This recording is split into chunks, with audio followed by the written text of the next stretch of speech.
دیکھیں، آج میں سب سے پہلے تو جدھر میں کل بات ختم کی تھی ادھر سے ہی شروع کرتا ہوں۔ آج جو ریٹنگ آئی ہے پاکستان کی، اور یہ ریٹنگ باہر سے ہوتی ہے، اور وہ ریٹنگ یہ ہوتی ہے کہ پاکستان کیا اپنے قرضوں کی قسطیں واپس کر سکتا ہے۔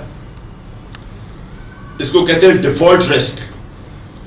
تو آج جب آپ صبح جب دیکھیں، آپ کو پتا چلے گا کہ کل 75% پاکستان کی ڈیفالٹ کی رسک تھی، آج وہ 80% پہ پہنچ گئی۔ یعنی کہ باہر کے لوگ، باہر کے بینکس، باہر کے سرمایہ کار، ان کو اب یہ بتایا جا رہا ہے کہ جب 80% ایک ملک کی ڈیفالٹ کی رسک کا مطلب کہ وہ 80% چانس ہے کہ وہ اپنے قرضوں کی قسطیں واپس نہیں کر سکتے، تو یہ سارے پاکستان کے لیے لمحہ فکر ہے۔ کیونکہ اس کا مطلب کیا ہے؟ سب سے پہلے اس کا مطلب یہ ہے کہ کوئی بھی باہر کے بینک، کمرشل بینک پاکستان کو پیسے نہیں دیں گے۔ اب پاکستان کا مسئلہ کیا ہے کہ ہمیں اپنے قرضوں کی قسطیں دینی ہیں ڈالرز میں۔ پاکستان کے پاس ڈالرز کم ہیں اور کم ہوتے جا رہے ہیں، کیونکہ جو باہر سے آمدنی آنی تھی پاکستان کی ایکسپورٹس کے ذریعے، جو ہم جب چھوڑ کے گئے تھے ریکارڈ ایکسپورٹ تھی 32 ارب ڈالر پہ، اور جو ریمیٹنسز آتی ہیں یعنی بیرون ملک پاکستانی جو اپنا پیسہ بھیجتے ہیں پاکستان ڈالرز میں، وہ بھی ریکارڈ تھا 31 ارب ڈالر پہ۔ تو وہ دونوں ایکسپورٹس بھی نیچے آ رہی ہیں، بیرون ملک پاکستان کی ریمیٹنسز بھی نیچے آ رہی ہیں۔ تو آمدنی کم ہو رہی ہے، لیکن جو قرضے ہیں وہ بڑھتے جا رہے ہیں۔ لیکن ہمارے پاس جو قرضوں کی قسط دینے کے لیے اب ہمیں باہر سے قرضے چاہیے، کیونکہ ہماری آمدنی ہے نہیں۔ تو اگر ہماری آمدنی نہیں ہے اور ہم باہر سے جب مانگیں گے قرضے قسطیں واپس کرنے کے لیے، تو باہر کے بینک جب ان کو پتا چلے گا کہ 80% چانس ہے کہ پاکستان اپنے قرضے واپس نہیں کر سکتا، تو باہر کے بینک پیسے نہیں دیں گے۔ اور جب وہ پیسے نہیں دیں گے تو پاکستان کا خطرہ یہ ہے کہ ہم ڈیفالٹ کر جائیں گے۔ ڈیفالٹ کا مطلب کیا ہے؟ کل بھی میں نے بتایا، میں پھر آپ سب کو بتانا چاہتا ہوں۔ ڈیفالٹ کا مطلب جب ہے کہ ہم اب جب نہیں دے سکتے اپنے قرضوں کی قسطیں، تو اس کا مطلب کہ سب سے پہلے پاکستان کے روپے کے اوپر پریشر پڑے گا، اور لوگ فوری طور پہ دیکھنا شروع ہو جائیں گے کہ پاکستان کا روپیہ اب گرے گا۔ تو جب پاکستان کا روپیہ گرے گا تو ابھی سے ہی لوگ ڈالر خریدنا شروع ہو جائیں گے۔ اور اس سے کیا ہوگا؟ اگر ہم ڈالر خریدنا شروع ہو گئے تو جس نے فیکٹریاں بنانی ہیں، کارخانے بنانے ہیں، پاکستان میں لگانے ہیں، جس سے نوکریاں ملیں گی، دولت میں اضافہ ہوگا، تو وہ رک جائے گا کہ وہ سمجھے گا کہ میں اپنے، اور خاص طور پہ باہر جو لوگ بیٹھے ہوئے ہیں، کہ میں اپنے ڈالر پاکستان کے روپے میں کیوں بدلوں جبکہ روپے نہیں گرتے جا رہے ہیں؟ تو کارخانے سے مجھے کتنا پیسہ مل جائے گا؟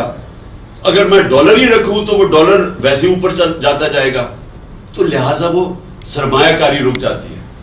ملک کے اندر بھی لوگ ڈالر خریدنا شروع ہو جاتے ہیں بجائے وہ پیسہ سرمایہ کاری پہ لگانے کے لیے۔ تو یہ کیوں ہمارے لیے لمحہ فکر ہے؟ کیونکہ اس کا مطلب یہ کہ پاکستان اب ادھر جا رہا ہے جدھر ڈیفالٹ ہونے کی وجہ سے روپے پہ پریشر پڑے گا، روپیہ گرے گا۔ جب روپیہ گرے گا پھر کیا ہوگا؟ مہنگائی بڑھے گی۔ تو آگے ہی مہنگائی آج زیادہ ہے، تو جب روپیہ مزید گرے گا تو اور مہنگائی بڑھ جائے گی، اور جب مہنگائی بڑھے گی غربت بڑھ جائے گی۔ 5 کروڑ پاکستانی ہیں جو غربت کی لکیر کے نیچے ہیں، اور اس کے اوپر 5 کروڑ پاکستانی ہیں جو اگر اسی طرح مہنگائی بڑھتی گئی، جو بڑھتی جا رہی ہے، تو وہ بھی غربت کی لکیر کے نیچے چلے جائیں گے۔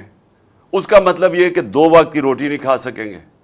تو ایک طرف معیشت نیچے جا رہی ہے، دوسری طرف میں آپ کو بتانا چاہتا ہوں کہ آج زراعت میں کیا ہو رہا ہے۔ جو ہماری آبادی ہے، دیہات کی آبادی، اور تقریباً ہماری تقریباً آدھی آبادی بالکل زراعت کے اوپر گزارا کرتی ہے۔ تو میں یہ آج آپ کو ذرا زراعت کی، جو میں نے حکومت کی ایک کمیٹی ہے، فائنانس کمیٹی آن ایگریکلچر، میں ذرا اس کی رپورٹ دینا چاہتا ہوں کہ انہوں نے اب وہ کیا کہہ رہے ہیں. وہ کہہ رہے ہیں کہ اس سال جو کپاس ہے وہ 25% کم ہوگی. 25% کپاس ہماری کم ہوگی. مکئی 3% کم ہوگی. گنا 8% کم ہوگا. جو پھر ہمارے لیے ایک آگے فکر کی چیز ہے وہ یہ کہ چاول 40% کم ہوں گے، یا اگلے سال چاول 40% کم ہوں گے. مرچیں 54% کم ہوں گی. اور یہ ہے ہماری اپنی گورنمنٹ کی فائنانس کمیٹی آن ایگریکلچر. اب یہ کیوں ہوا ہے؟ یہ کیوں کم ہو رہی ہیں؟ ان کی قیمتیں بڑھ گئی ہیں. ہمارا اس وقت زراعت کے اندر یہ جو میں نے فصلیں بتائی ہیں یہ ساری ان کی جو پیداوار ہے وہ کم ہو گئی ہے. اور یہ زراعت کا حال ہے. دوسرا انڈسٹری. ہم جب چھوڑ کے گئے تھے تاریخی انڈسٹری آگے بڑھ رہی تھی 27%. آج وہ گر کے آ گئی ہے 7 مہینے کے بعد 1% پہ. تو جب انڈسٹری بھی نیچے آ رہی ہے، زراعت بھی نیچے آ رہا ہے، تو دولت میں تو اضافہ ہو نہیں رہا پاکستان کے، بلکہ دولت کم ہوتی جا رہی ہے. اور جب دولت کم ہوتی جائے گی تو قرضوں کی قسطیں کدھر سے واپس کرنی ہے؟ اب یہ سوچیں نا، ایک گھر ہے، گھر کے اوپر قرضے چڑھے ہوئے ہیں. گھر وہ قرضے کیسے اتارے گا؟ آمدنی بڑھا کے اتارے گا. جب وہ گھر کے سارے لوگ مل کے اپنی آمدنی کے اندر اضافہ کریں گے تو وہ اضافائی آمدنی کے ذریعے وہ قرضوں کی قسطیں واپس کریں گے. تو اگر گھر کی آمدنی کم ہو جائے وہ کیسے قرضے واپس کرے گا؟ اور جب وہ قرضے واپس نہیں کرے گا دنیا قرضے نہیں دے گی. دنیا قرضے نہیں دے گی تو ہمارا سب سے بڑا جو پھر سے میں کہہ رہا ہوں خطرہ ہے، روپے پہ پریشر پڑے گا. روپیہ کمزور ہوگا. جو ہوا ہے ان کے دور میں روپیہ تاریخی گرا ہے. تو روپیہ جب گرتا ہے تو ساری چیزیں مہنگی ہو جاتی ہیں. تیل، ڈیزل، بجلی، یہ سب جب روپیہ نیچے جائے گا یہ مہنگے ہو جائیں گے. اور یہ مہنگائی جتنی بڑھتی جائے گی غربت بڑھتی جائے گی. تو پہلے زراعت کا میں نے آپ کو بتایا، میں نے انڈسٹری کا بتایا آپ کو کہ وہ نیچے آ گئی ہے. اس کا مطلب بے روزگاری بھی بڑھ رہی ہے، مہنگائی بھی بڑھ رہی ہے. 50 سال میں سب سے زیادہ مہنگائی ہوئی ہے. اب عموماً تو حکومت کو فکر کرنی چاہیے. حکومت کی تو سب سے زیادہ زور لگنا چاہیے کہ جو معاشی بحران آ رہا ہے، یہ جو آگے تباہی آ رہی ہے، حکومت کو تو سارا وقت اس کے اوپر زور دینا چاہیے. لیکن حکومت کیا کر رہی ہے؟ حکومت سب سے پہلے یہ کوشش کر رہی ہے کہ ان کی جو کرپشن کے کیس ہے وہ ختم کیسے ہوں. یہ کبھی کسی ملک کے اندر ایسے نہیں ہوا کہ 1100 ارب روپے کے کرپشن کے کیس ہیں جو نیب میں پڑے ہوئے تھے. 1100 ارب روپے کے. اور انہوں نے اسمبلی میں بیٹھ کے قانون پاس کیا ہے جس سے ان میں ہر کسی کے جو بڑے بڑے ڈاکو ہیں ان کے کرپشن کیس ختم ہو رہے ہیں. آپ تو سب سے بڑا ان کا کارنامہ یہ ہے کہ جب سے یہ آئے ہیں انہوں نے قانون بنایا ہے، اپنے آپ کو NRO دے دیا ہے. ان کے کرپشن کے کیسز ختم ہوتے جا رہے ہیں. قوم کو 1100 ارب روپے کا نقصان ہو رہا ہے. انہوں نے وہ جی عمران ہر کوئی شوشہ چھوڑتے ہیں. وہ صرف وہ ہوتا ہے کہ ایک ان کی جو چینل ہے جیو، اس کے ساتھ مل کے پروپیگنڈا کرتے ہیں کہ جی وہ گھڑی ہے. وہ گھڑی کے اوپر تو میں یہ کہہ دوں کہ میں ان کو امریکہ میں بھی اب کیس کر رہا ہوں، برطانیہ میں بھی کر رہا ہوں، دبئی میں بھی کر رہا ہوں. اور میں وہ اس لیے کر رہا ہوں کہ وہاں تیزی سے کیسز ہوں گے. اور انشاءاللہ یہ میں ان کو ایکسپوز کروں گا کہ یہ جو اب آزادی صحافت کے نام پہ یہ جو میڈیا ہاؤسز بنے ہوئے ہیں ان کی یہ ایجنڈوں پہ کام کرتے ہیں. یہ وہ لوگوں کے ساتھ مل کے بلیک میل کرتے ہیں. اور یہ انشاءاللہ مجھے انہوں نے ایسا موقع دیا ہے کہ میں اب باہر کی عدالتوں کے اندر ان کو ایکسپوز کروں گا جو انہوں نے یہ فراڈ کے ساتھ میرے اوپر یہ جو الزامات لگائے ہیں. لیکن کہاں یہ چند کروڑ کی بات جو اٹھا دی اتنی، اور کہاں 1100 ارب روپے کے کیسز معاف ہو رہے ہیں ان کے. اور شہباز شریف کے اور بیٹوں کے اوپر باگن کی تھی. مطلب یہ کہ انہوں نے اومنی گروپ جو زرداری کے ساتھ ہے انہوں نے کہا کہ ہاں ہم نے کرپشن کیا ہے اور 9 ارب روپے ہم واپس کرتے ہیں. لیکن انہوں نے جو نئے قانون بنائے ہیں اب یہ ہو سکتا ہے کہ وہ 9 ارب روپیہ گورنمنٹ کو واپس کرنا پڑے ان کو، کیونکہ انہوں نے قانون ہی ایسے بنا دیے ساروں کو اپنے آپ کو بچا لیا ہے. اور وہ جو ایونس فیلڈ ہے، جو پینما کے پیپرز کے اندر جو انکشاف ہوا تھا کہ لندن کے بڑے بڑے 4 محلات مریم کے نام پہ ہیں، تو وہ بھی اب سارا کیس ختم ہو گیا ہے. اور وہ جو حسن شریف ہے، جو 10 ارب روپے کی پراپرٹی لندن میں 1 ہائیڈ پارک میں ہے، اس کے اوپر بھی اب کوئی نہیں پوچھے گا. اور یہ ان کا اصل میں آنے کا مقصد تھا، اپنے کیس ختم کرنے کے لیے. اور دوسری چیز کہ یہ پھر بلون چھوڑتے ہیں کہ جی دیکھیں اس کے توشہ خانہ ہو گیا اور فورن فنڈنگ ہو گئی، اور میڈیا ان کے ساتھ مل کے اس کو اٹھاتا ہے. ان کا میڈیا کبھی یہ بات نہیں کرے گا، یہ جو میں کہہ رہا ہوں کہ اس ملک کی تاریخ کا سب سے بڑا ڈاکہ پڑ رہا ہے. 1100 ارب روپے کے اپنے کیس معاف کروا رہے ہیں، اور اسی لیے یہ آئے تھے. ملک کا دیوالیہ نکال دیا ہے. 5% تھی پاکستان کی ڈیفالٹ کی رسک. یعنی جب ہم تھے مارچ کے اندر، یہ جو نو کانفیڈنس سے پہلے، تو پاکستان اپنے قرضوں پہ کتنا ڈیفالٹ کرتا ہے؟ وہ 5% تھی. آج 80% ہے ان کے آنے سے. 80%. اب جب چانس آ گئی تو میں نے آپ کو بتا دیا ہے کہ یہ دنیا کے اندر پیغام چلا گیا ہے کہ پاکستان کا اب دیوالیہ نکلنے لگا ہے. میں نے ایک سمیع ابراہیم کے ساتھ پروگرام کیا تھا 6 مہینے پہلے. میں نے پیشن گوئی کی تھی. میں نے سمیع ابراہیم کے پروگرام میں پیشن گوئی کی تھی کہ ان سے معیشت نہیں سنبھالی جائے گی، یہ معیشت نیچے جائے گی، ہم اپنے قرضوں کی قسطیں نہیں ادا کر سکیں گے، کیونکہ یہ پہلے ہی دیوالیہ نکالا ہوا پاکستان 2018 میں پہلے یہ چھوڑ کے گئے تھے. جب یہ 99 میں گیا تھا نواز شریف، تب پھر دیوالیہ نکلا ہوا تھا پاکستان کا. تو انہوں نے تو کبھی بھی ٹھیک نہیں کیا، انہوں نے تو تباہ کر کے گئے ہیں. تو اب انہوں نے آگے کیسے ٹھیک کرنا تھا؟ تو میں نے تب یہ کہا تھا کہ ملک ادھر پہنچ جائے گا جدھر ہم ڈیفالٹ کی طرف نکل جائیں گے. اور اس کے بعد میں نے ایک اور چیز کہی تھی کہ جو نیشنل سیکیورٹی ہے، ملک کی سلامتی ہے، وہ داؤ پہ لگے گی. کیونکہ جو لوگ ہمیں نکالیں گے اس سے ڈیفالٹ سے، میں آج آپ کو کہہ رہا ہوں کیونکہ میں 3.5 سال اقتدار میں رہ چکا ہوں، اور میں ان کو ویسے بھی جانتا ہوں، ان لوگوں کو جن کے پاس ہم جائیں گے ہاتھ پھیلا کے کہ جی اب ہماری مدد کریں، ہمیں نکالیں اس میں سے. میں آج آپ کو کہہ رہا ہوں انہوں نے ایک چیز ڈیمانڈ کرنی ہے، اور جب وہ ڈیمانڈ کریں گے اس ملک کی نیشنل سیکیورٹی کے اوپر بہت بڑا کمپرومائز ہوگا. اس لیے میں نے 6 مہینے پہلے کہا تھا، اور جب میں نے یہ کہا انہوں نے کہا عمران خان کے اوپر غداری کے کیس بننا چاہیے، اور آج وہ ہم ادھر آ کے کھڑے ہو گئے. مجھے ایک اور خوف ہے. مجھے خوف یہ ہے کہ انہوں نے ملک سے بھاگ جانا ہے، کیسز اپنے معاف کروا کے، معیشت سے سنبھالی نہیں جانی، انہوں نے ملک سے باہر بھاگ جانا ہے. اور اس لیے جو سارے کام کر رہے ہیں اپنے کیسز ختم کروانے کے لیے جو کر رہے ہیں، اپوزیشن کو دیوار سے لگا کے ہمارے اوپر کیسز، یہ جو قاطعانہ حملہ میرے اوپر کیا ہے ان کی ذمہ داری ہے. ان کی ساری کوشش یہ ہے کہ کسی نہ کسی طرح ہمیں اپوزیشن کو کسی طرح ختم کیا جائے، اپنے کیسز ختم کیے جائیں. اور یہ جو اب قانون بدل رہے ہیں، آرمی ایکٹ بدل رہے ہیں، صرف ان کا ایک مقصد ہے کہ کسی طرح ہم آرمی چیف بھی وہ لے آئیں جو ہمارے ایجنڈا پہ کھڑا ہو جائے، جو ہمیں تحفظ دے، جو ہمیں بچائے. تو ساری کوشش یہ ملک کے لیے نہیں ہے. یہ سارا مقصد یہ ہے کہ ہم کسی طرح جو ہم نے 30 سالوں میں جو چوری کی، اور خاص طور پہ پچھلے 10 سال میں، ہم کسی طرح اس کو بچا لیں.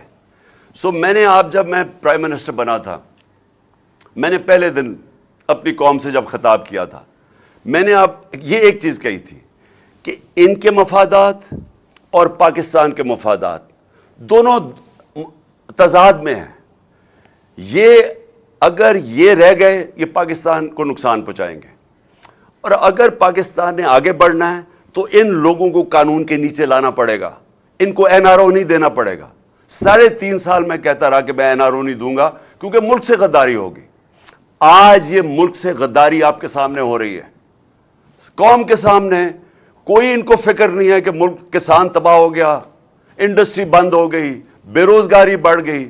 50 سال میں سب سے زیادہ مہنگائی ہوگی. یہ ان کا کنسرن نہیں ہے.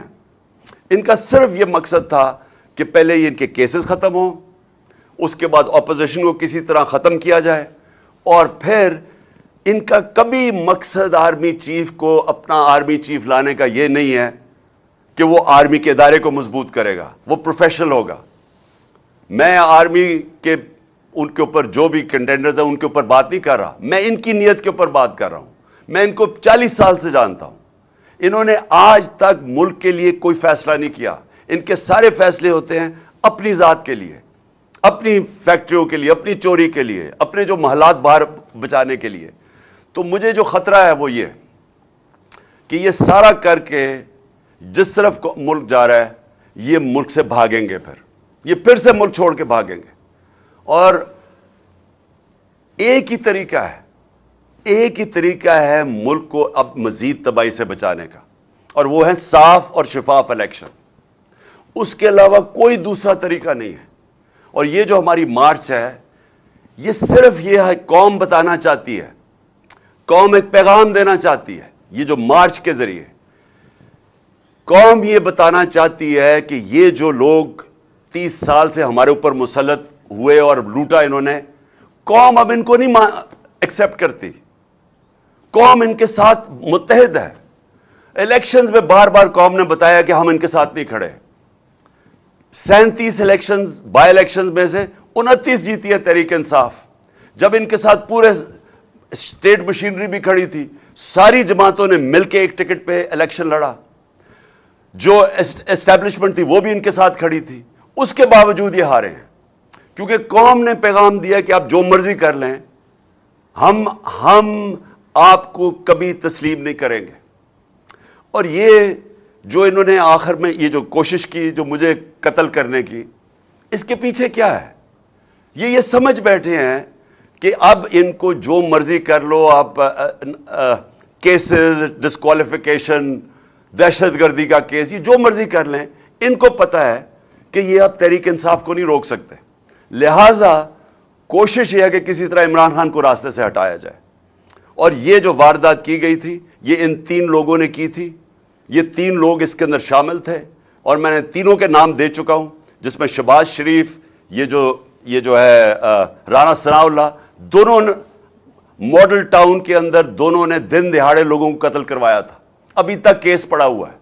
اور اگر کاش کہ اس کیس کا اگر فیصلہ ہو جاتا تو یہ ان کی جرت نہ ہوتی آگے یہ کرنے کی.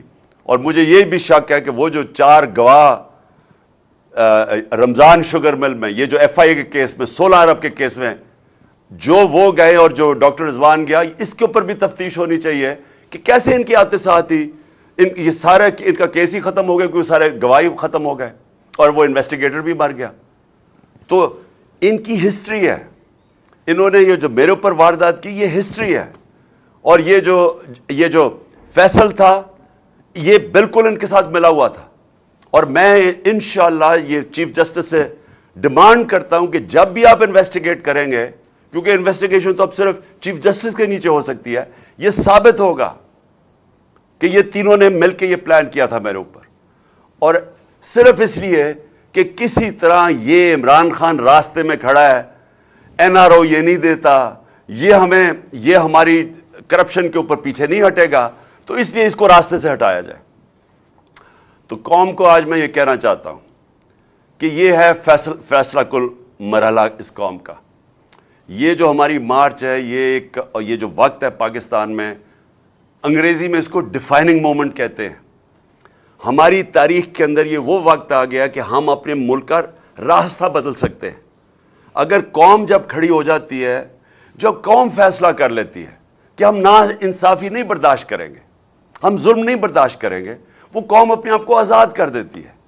اور اللہ نے اس کو جہاد کہا ہوا ہے کہ ظلم اور نا انصافی کے اوپر اس کا حکم ہے ہمیں کہ آپ کھڑے ہوں اس کے خلاف.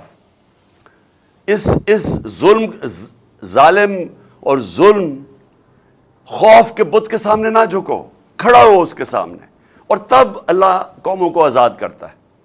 کبھی بھی وہ قوم جو نا انصافی کو برداشت کر لیتی ہے اور اس طرح کے چوروں کو اپنے اوپر برداشت کر سکتی ہے، کبھی اس قوم کو کوئی مستقبل نہیں ہوتا، وہ مقروض ہی رہتی ہے، وہ ہمیشہ غریب ہی رہتی ہے، وہ قوم اس کا کبھی پرواز اوپر نہیں جاتی۔ اور ہمارا ملک تو بڑا ایک عظیم خواب کا نام تھا، ہمارا وہ خواب تھا جو ہم نے ایک مثالی اسلامی فلاحی ریاست بنانی تھی مدینہ کے طرز کے اوپر، اور ہم نے وہ اصولوں پہ کھڑا کرنا تھا جس کا سب سے بڑا اصول عدل اور انصاف تھا، اور ہم اسی اصول سے بہت دور چلے گئے ہیں، اور اسی وجہ سے آج ہمارا ملک ترقی نہیں کر سکا۔ تو اس لیے یہ جو مارچ ہے حقیقی آزادی کی مارچ، یہ دراصل ہم اپنے آپ کو انصاف کے ذریعے آزاد کرنا چاہتے ہیں۔ یہ جو طاقتور ہے، جو قانون کے اوپر چلا جاتا ہے، وہ سمجھتا ہے کہ اس کے نیچے قانون ہی نہیں ہے۔ میں پاکستان کا ex prime minister F I R نہیں درج کروا سکا کیونکہ وہ طاقتور ہیں۔ تو اگر ملک کا ایکس پرائم منسٹر، سب سے بڑی پارٹی کا سربراہ، قاتلانہ حملہ اس کے اوپر ہوتا ہے، اگر وہ ایف آئی آر نہیں درج کروا سکتا، تو اس ساری عوام سے میں پوچھتا ہوں، آپ کے ہاتھ میں کیا ہے؟ اس کا مطلب کہ جب عوام طاقتور کے سامنے آئے گی تو وہ تو کبھی جیت سکتی ہی نہیں ہے، کیونکہ انصاف ہی نہیں ہے۔ تو یہ جو آپ نکل رہے ہیں، پہلے تو میں پھر سے آپ سب کو سلام کرتا ہوں، لیکن دوسری چیز میں یہ کہنا چاہتا ہوں کہ یہ جب جدوجہد کرتے آپ انصاف کے لیے، یہ پھر اس کی پیچھے نہیں ہم مڑ کے دیکھتے، ہم اپنی کشتیاں جلا کے جدوجہد کرتے ہیں۔ اور میں انشاءاللہ جو پلان کر رہا ہوں، اور میں سیٹرڈے کو اناؤنس کروں گا کہ کس دن میں نے پنڈی پہنچنا ہے، اور انشاءاللہ یہ میرا ایمان ہے، کیونکہ میری قوم جاگی ہوئی ہے آج، یہ میرا ایمان ہے کہ پاکستان کی تاریخ میں سب سے بڑا عوام کا سمندر انشاءاللہ پنڈی پہنچے گا۔